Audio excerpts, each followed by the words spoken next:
जी welcome back student, क्या हाल है? ठीक ठाक है। अच्छा जी, हमारा एडजस्टमेंट एंट्रीज की थोड़ी सी हम रिवीजन करने जा रहे हैं। एडजस्टमेंट एंट्रीज की जैसे पहले भी मैंने बात की थी कि देखें, जब भी हमें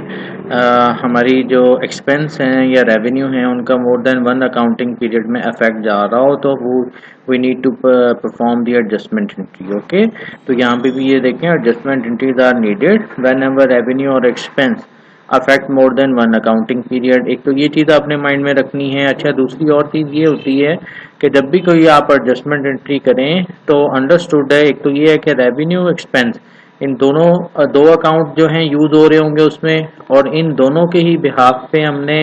लिंक बनाना सीखा था एसेट और लायबिलिटी के साथ। ठीक है, तो every adjustment entry involve in a change in either a revenue और अ एक्सपेंस, तो ये भी आपको पता होना चाहिए। एंड रेवेन्यू और एक्सपेंस एंड एन एसेट और अ लायबिलिटी। ठीक है, तो हमारी जो फोर टाइप्स हैं तो इसको भी हमने इसी बिहाफ पे बनाया है। ठीक है, अच्छा, ये जो फोर टाइप्स हैं आपको हम पहले भी जो है इसको पढ़ चुके हैं। पहली टाइप हमने क्या कहा था कि कन्वर्टिंग एसेट टू एक्सपेंस। अच्छा, ये वैसे एक्सपेंस हैं जो कि आप क्या कर चुके हैं, पहले एडवांस में पे करते हैं। कुछ एक्सपेंस अकाउंटिंग में ऐसा होता है कि हमें अपना क्या है एडवांस में पे करना पड़ता है। लाइक आप लोगों की जो है ट्यूशन फ़ी है, ठीक है, ये आप एडवांस पे करते हो ना। और इसी तरह से जो है रेंट है, रेंट भी हम एडवांस पे करते हैं। ठीक है, या कोई रिजर्वेशन है, कोई फुटबॉल मैच है, अगर उसकी रिजर्वेशन आप करवाते हो, या एयर टिकट्स की अगर हम बात करते हैं, तो ये कुछ ऐसी ही हमारे पास कुछ एक्सपेंस हैं कंपनीज के जिनको वो क्या है हर हाल में एडवांस में पे करती है और बाद में सर्विसेज जो है वो यूज़ करती है। ठीक है, तो कुछ एक्सपेंस जो कि हमें एडवांस में पे करने पड़ते हैं, तो वो रेंट एक्सपेंस हैं, वो सप्लाईज एक्सपेंस हैं, वो इंश्योरेंस एक्सपेंस हैं। ठीक है, वो इवन दो के एक डेप्रिसिएशन एक्सपेंस भी होता है जिसको जो है हम जो है नेक्स्ट वीडियो में जो है डिस्कस करेंगे। ठीक है, तो ये सारे एक्सपेंस ऐसे हैं जिनको आप क्या करते हो, एडवांस में पे करते हो। अच्छा, एडवांस में पे करने का अकाउंटिंग जो प्रिंसिपल है वो यही कहता है कि जब ये अकर हो जाएं फिर उसको आप जो है अपने इनकम स्टेटमेंट में लिखें। तो हम फिर क्या करते हैं कि हम एडवांस तो पे कर चुके होते हैं और उसमें से जितना पोर्शन हम यूज़ कर लेते हैं या वो यूज़ हो चुका होता है, तो उसको फिर आप क्या करते हो, उसको फिर अपने पास क्या कर लेते हो, उसको एज अ एक्सपेंस जो है हम लिखना शुरू कर देते हैं। ठीक है, तो ये हमारे पास जो कॉन्सेप्ट है, इस चीज़ को ही जो है हम क्या कहते हैं, हम इस चीज़ का ही नाम हमने जो है रखा हुआ है कि हम क्या करेंगे, पहले अपना जो एक्सपेंस है, ठीक है, उसको हम एसेट बना लेंगे और उस एसेट में से जितना हम यूज़ कर लेंगे तो उसको फिर हम क्या कर देंगे, एक्सपेंस में कन्वर्ट कर देंगे। ठीक है, तो इसी वजह से इसका जो नाम था, जो नाम है बल्कि कन्वर्टिंग एसेट टू एक्सपेंस है। ठीक है, और दूसरी जो टाइप्स है हमारी वो क्या थी, कन्वर्टिंग लायबिलिटी टू रेवेन्यू है। कन्वर्टिंग लायबिलिटी टू रेवेन्यू में स्टूडेंट आप लोगों ने क्या करना था, ये भी एडवांसेस का ही केस है। ये भी आपने माइंड में क्या रखना है, एडवांसेस का ही केस है, लेकिन इस सूरत में हमने क्या करना है, हमने एक्सपेंस की नहीं बल्कि रेवेन्यू की बात करनी है। यहाँ पे ये समझ लें कि हम एज अ कंपनी जो है एडवांस रेवेन्यू जो है या एडवांस जो है रेवेन्यू जो है जनरेट कर लेते हैं, या एडवांस हमने जो हमारा रेवेन्यू होता है वो एडवांस में हम जो है रिसीव कर लेते हैं। ठीक है, हमने सर्विसेज रेंडर नहीं की होती, हमने अपने क्लाइंट को प्रोडक्ट डिलीवर नहीं की होती, लेकिन हम क्या करते हैं, सिर्फ और सिर्फ हम पैसे उससे ले लेते हैं एडवांस में, और फिर ये है कि कुछ टाइम के बाद जो है हम उसको गुड्स जो है सोल्ड कर देते हैं या डिलीवर कर देते हैं या सर्विसेज जो है रेंडर कर देते हैं। तो उस केस में जब तक देखें, अब ये ऐसा पैसा है जो कि आपने एडवांस में ले लिया लेकिन आपने अभी सर्विसेज नहीं दी। ठीक है, तो उस केस में फिर कंपनी हम क्या लिखें, हमारे पास कैश तो चले आ गया। ठीक है, तो ये कैश क्या है, हमारा एक किस्म का रेवेन्यू ही है, लेकिन ऐसा रेवेन्यू है जो कि आपने कमाया नहीं है, तो इसके लिए फिर हम वर्ड यूज करते हैं अन रेवेन्यू। ठीक हो गया स्टूडेंट, तो इसके लिए हमने कौन सा वर्ड यूज करना है, अन रेवेन्यू। और इसकी जो एडजस्टमेंट एंट्री फिर हम क्या करते हैं कि हम पहली ट्रांजैक्शन जैसे ही हमारे पास पैसे आ जाते हैं, हम रिसीव करते हैं, तो हम लिखते हैं कैश डेबिट हो गया, अन रेवेन्यू क्या हो गया, क्रेडिट। ठीक है, अच्छा, अब इसमें से ये है कि जब हम सर्विसेज दे देते हैं, कंप्लीट सारी सर्विसेज दे दी या जितने भी हमने पैसे लिए थे एडवांस में उसमें से हाफ की सर्विसेज हमने दे दी, हाफ प्रोडक्ट दे दी अपने क्लाइंट को, तो उस केस में जितना पोर्शन भी आपका ये अन रेवेन्यू का था, ठीक है, अब आपने वो अन कर लिया, वो रेवेन्यू अन हो गया, तो उस केस में फिर आप क्या करते हो, रेवेन्यू अन, ठीक है,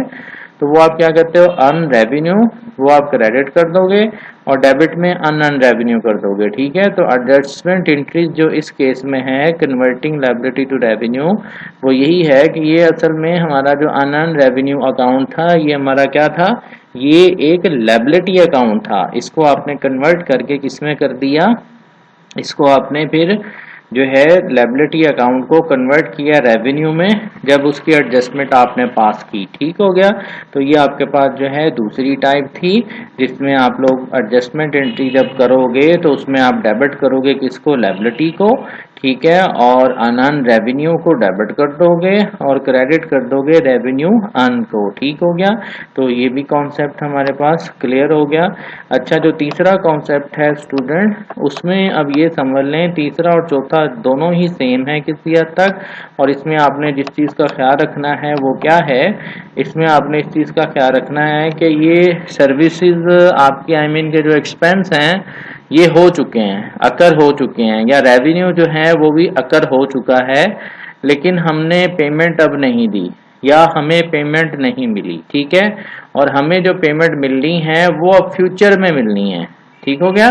अब ये दोनों केसेस में आप लोगों ने इस तरह से माइंड में रखना है कि ये एडवांसेस का केस नहीं है, ठीक है, पहले तो आपने दोनों को कहा, क्या कहा था, एडवांसेस का केस है, अब ये एडवांसेस के केस नहीं है, ये बल्कि आपके फ्यूचर के केस हैं कि फ्यूचर में हमें ये चीज़ें मिलनी हैं,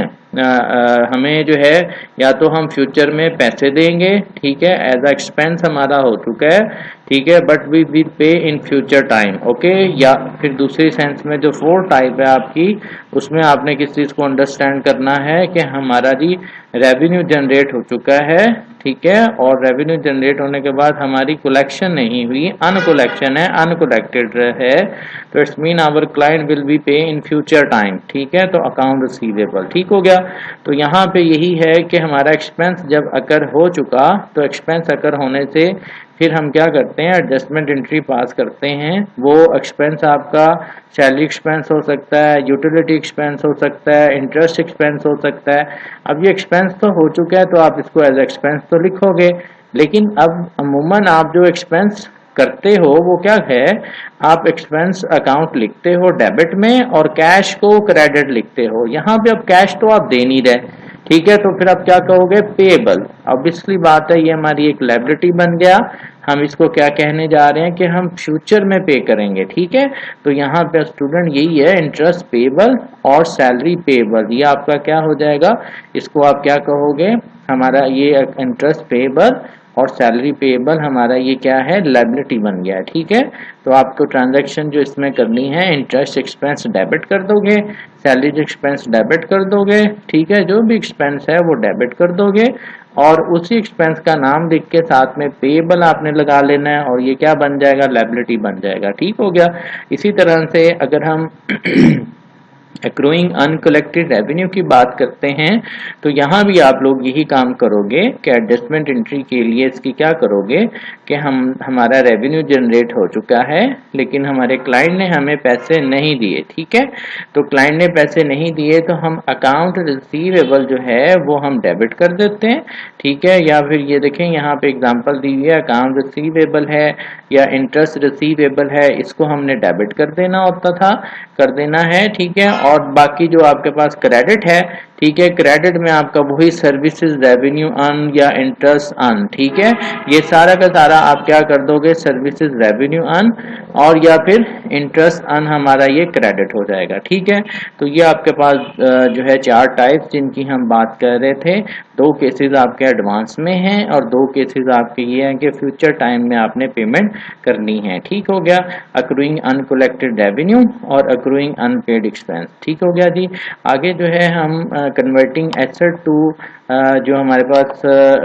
कन्वर्टिंग, अच्छा एक और चीज़ भी बल्कि करते जाएं यहीं पे आप, ठीक है। फिर हम डेप्रिसिएशन और एक ट्रांजैक्शन एक और कर लेंगे। कन्वर्टिंग एसेट टू एक्सपेंस के लिए आपको क्या करना है, प्रीपेड का सहारा लेना पड़ता है। प्रीपेड एक्सपेंस, प्रीपेड से मुराद ये है कि ये ऐसे एक्सपेंस हैं जो कि हमने क्या कहा था कि हम पे पहले कर देते हैं, तो इसकी वजह से हम जो है ना प्रीपेड रेंट लिख सकते हैं, प्रीपेड सप्लाईज लिख सकते हैं। सप्लाईज ऐसा अकाउंट होता है जो कि आप जो है ना फ्यूचर के लिए उसको यूज़ करना चाह रहे होते हो, ठीक है। तो ये भी हमारे पास एज एक्सपेंस होती हैं सप्लाईज, लेकिन जाहिर सी बात है जितना हम यूज़ करते हैं तो उस हिसाब से लिखते रहते हैं। ओके जी, चलें जी, ये सप्लाईज हो गया। और इसके अलावा आपके पास कॉन्सेप्ट होता है सप्लाईज के अलावा इंश्योरेंस का एक्सपेंस होता है, ठीक है। इंश्योरेंस एक्सपेंस जस्ट लाइक होते हैं, ठीक है। तो इंश्योरेंस, प्रीपेड इंश्योरेंस या एक्सपायर्ड इंश्योरेंस, ये सारी चीज़ें हम बात कर चुके हैं, ठीक है। तो ये इसकी सारी ट्रांजैक्शंस हैं, इनको जो है आप लोग यहाँ से दोबारा से रिकॉल कर सकते हैं। ओके जी, नेक्स्ट में जो है हम डेप्रिसिएशन की बात कर लेते हैं। ओके जी, अल्लाह हाफिज़।